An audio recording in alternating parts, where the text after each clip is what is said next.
Um, we are going to learn how to compute the value of money over time, how to compute the time value of money. Before we talk about the concepts and all the calculations, I want to first talk about the 5 elements involved in nearly all time value of money calculations. Now, if we think about all the transactions involving time value of money, normally we can model the transaction in this way. Now, this is the timeline.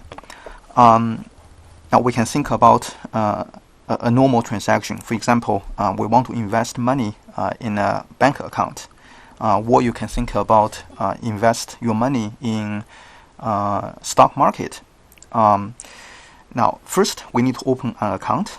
So suppose we open the account today. So this is time 0 today, or present time. Now, after opening the account, there is going to be a beginning balance. So this is the first element, which is the beginning balance.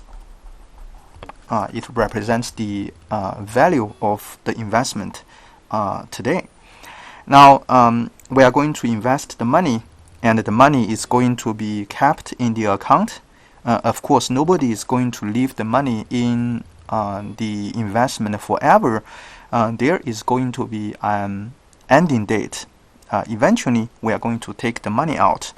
So, the end of the timeline, that is the end of the investment. So we can use, for example, I will use a capital letter M. So that is the ending date. And that's the second element. Of course, on that date, the investment, the account is going to be closed. There is going to be an ending balance. So we have the ending balance. Now notice the ending date. Normally we can use a tick mark. So I put the ending date, this n, whatever number it is, above the timeline. And then we have the beginning balance, which is dollar amount. Ending balance, dollar amount. They are dollar cash flows. So I put these two amounts below the timeline. Now, of course, money is going to grow. There is going to be a growth rate. For example, if we invest in a bank, we are going to earn interest 1%, 2%. That means the money is going to increase, grow by 1% or 2%. So that is the growth rate of money. We can also call it interest rate. So that is the growth rate of money.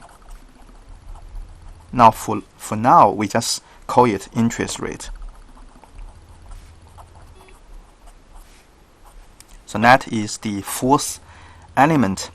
Now, of course, besides opening the account, investing the initial amount, and closing the account, liquidating the account, receiving the ending balance, investors can do many things during the investment period. For example, investors can add money to the investment to the account. We can make deposits to the bank account. Investors can take money out. For example, we can withdraw money. So we have intermediate payments.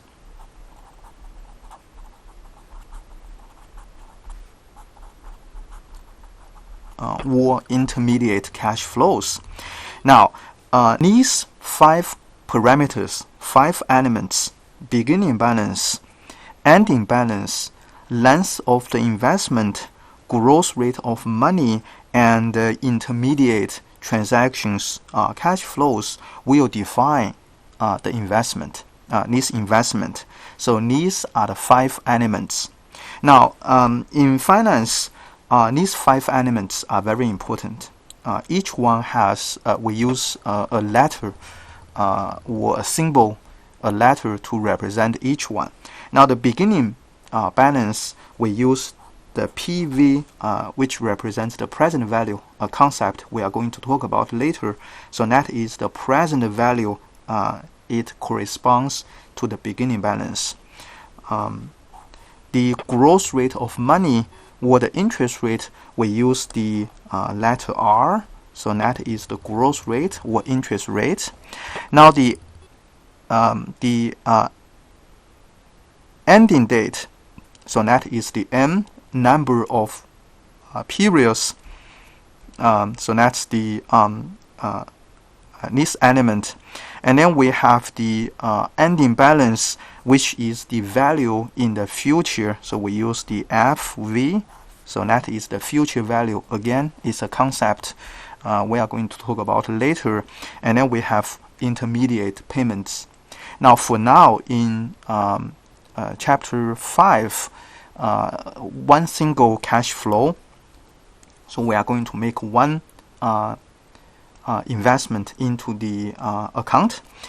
We are not going to do anything over the length of the investment. So for now, in chapter 5 only, this intermediate payment, now we normally use PMT to represent the payment here, is set to be 0.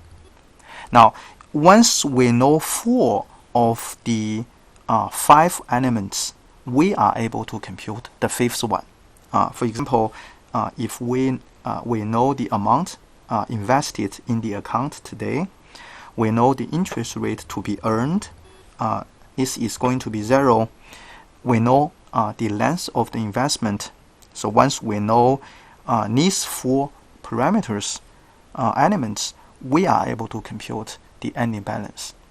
So in summary, as long as we know 4 of the 5 elements, there is a way to compute the 5th one. So these are the 5 elements involved in time value of money.